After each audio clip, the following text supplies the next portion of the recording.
Matthew Dellavedova could be facing a stint on the sidelines in the NBL. The point guard suffered a nasty knock to the head in Melbourne United's 89-78 win over the Brisbane Bullets on Sunday. 3-on-1 opportunity, really should have scored. No call there, no call there. Oh, McDaniel has nowhere to land and there's bodies all over the joint.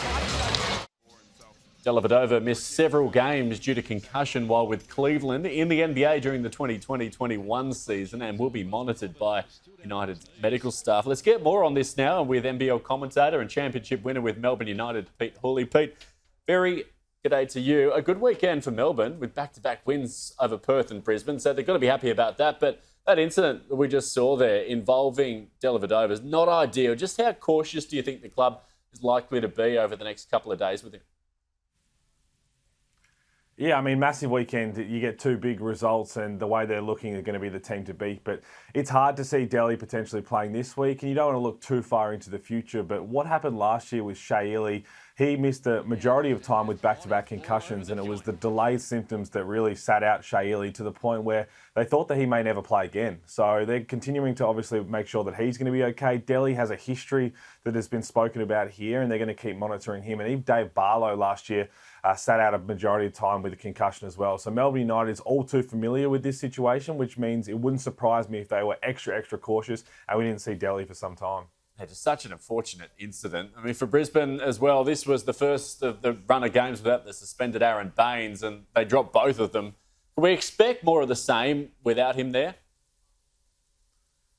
Yeah, it's going to be hard for the Bullets. I mean, you're missing a big piece, no pun intended, but you've got Tyrell Harrison, who's the backup big, having a slot in and play starters minutes, and then Rocco Zikarsky, the teenager, really was brought into this team not to play at all this year and to come in next year and then go to the NBA draft the following year. So now they've got to figure out how do they want to play without Aaron Baines. And I think head coach Justin Schuller is going to have to junk things up. They're going to have to try and get funky with it defensively because we saw what Ariel Hook-Porty did against them. We see what our opposing bigs are going to do. And their matchups don't get any easier. So I'm very intrigued to see what the next three games for the Bullets look like and how they try and address having no Aaron Baines down low.